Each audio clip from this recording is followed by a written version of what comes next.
Hello and welcome back to the Crime Reel.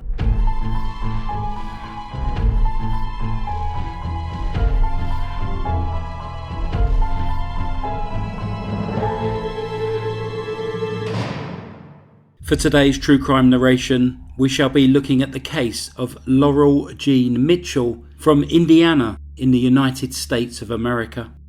Laurel was born in Whitley County, Indiana, on the 24th of May 1958 to Richard and Wilma Mitchell. She was one of 4 children born to the couple. Sadly, one of their babies died during childbirth.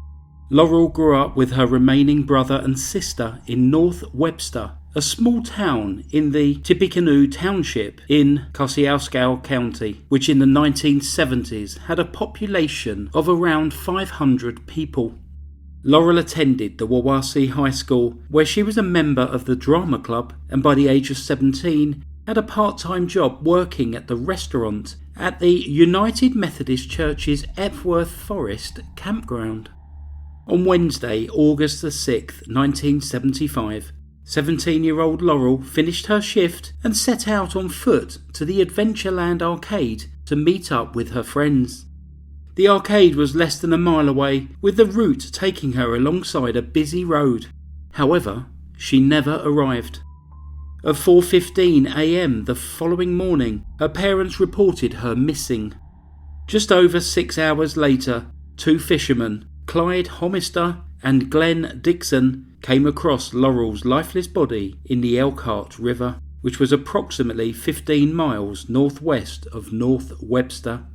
They pulled her onto the shore and immediately notified the police. Laurel was found wearing her silver necklace, 1 earring, and her Wawasee High School class of 1976 ring with her initial LJM on the inside. She was fully dressed, although her jeans were unzipped and unbuttoned. An autopsy performed at Goshen General Hospital showed her cause of death to be drowning, with the police going on to state that she definitely met with foul play, as the autopsy also showed signs that she had fought for her life. An investigation soon uncovered some key information. A witness by the name of Catherine Flynn said that she had heard a loud car turn around in the area where Laurel may have been abducted at around 10 p.m. on the night of her disappearance. She also heard male voices saying, "Let's get," or "Let's get her." A second witness, a local man, Frank Overmeyer, also said that he had heard a loud vehicle around that time, which he believed may have been an Oldsmobile Cutlass. Services for Laurel were held the Sunday after her death, and she was laid to rest in Mock Cemetery in Kosciuszko County. A massive police investigation by the Indiana State Police followed, in conjunction with the Kosciuszko County Sheriff's Department, Noble County Sheriff's Department, and also the Noble County Coroner's Office. Thousands of man-hours were dedicated to trying to solve Laurel's murder, but lead after lead turned cold. Many were questioned and then ruled out of the inquiry. 9 years after Laurel's death, it was reported in the press that a man was being questioned in relation to her murder. Gary Hall was a member of the Faith Assembly, a controversial religious group that teaches its members to refuse conventional medicine and rely on the power of prayer to cure illnesses. Gary, together with his wife, had recently been convicted of reckless homicide and child neglect after their baby had died when they refused to seek medical help for him. As a result of this, it had come to light that Gary had been arrested and convicted of 3 separate sexual offences that occurred around the time of Laurel's murder. Whilst this was initially believed to be the long-awaited break in the case, the questioning ultimately proved to be unproductive and failed to link Gary to the crime. Laurel's case was kept open and, in the decades that followed, numerous detectives would review the case and continue the work of the original police officers, many of whom had now passed away. Finally, the case broke in February of 2023, 47 and a half years after Laurel's life was cruelly cut short. On the 6th of February 2023, the Indiana State Police and the Noble County Sheriff's Department arrested 2 individuals in connection with Laurel's death. Fred Bandy Jr. of Goshen, Indiana, and John Wayne Lehman of Auburn, Indiana, were taken into custody from their respective homes without incident. They were both charged with 1 count of first-degree murder and taken to Noble County Jail, where they continue to be held without bail. The break in the case has been years in the making, with the Indiana State Police Captain Kevin Smith stating that this case is a culmination of a decades-long investigation, and science finally gave us the answers that we needed. Playing a significant role in charges being filed was the Indiana State Police Laboratory Division. We simply could not have solved this case without them. He went on to thank the news media who gave this case coverage, which kept the public informed over the years and led to many citizens coming forward with valuable information. The public's willingness to bring forward important information was the key to solving this case, and I thank them.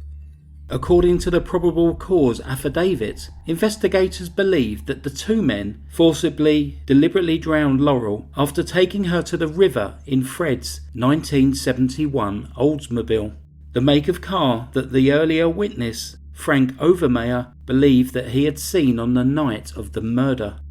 The affidavit went on to say that in June 2013, a Florida woman, Renee Sexton, who was 16 at the time of the murder, contacted the county sheriff's department to say that she had gone on a date with John Lehman, and as he was driving her home, he admitted his involvement in a crime that he committed with his friend, Fred Bandy.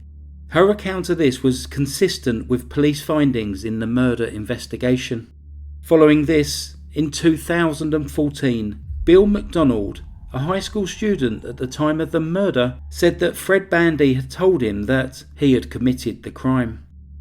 In 2019, a second man said that he had attended a party with Fred, John, and others when the subject of the murder came up, and Fred stated that he and John Wayne Lehman committed that crime together. On the 5th of December 2022, Fred, a twice convicted child molester, voluntarily provided a DNA sample. After comparing this to the DNA profile that was obtained through recent testing on Laurel's clothes, which, along with other evidence, had been preserved since 1975, the results showed that the DNA present was 13 billion times more likely to be from Fred than any other unnamed person. Under current Indiana law, a murder conviction carries a sentence ranging between 45 and 65 years, with the advisory sentence being 55 years.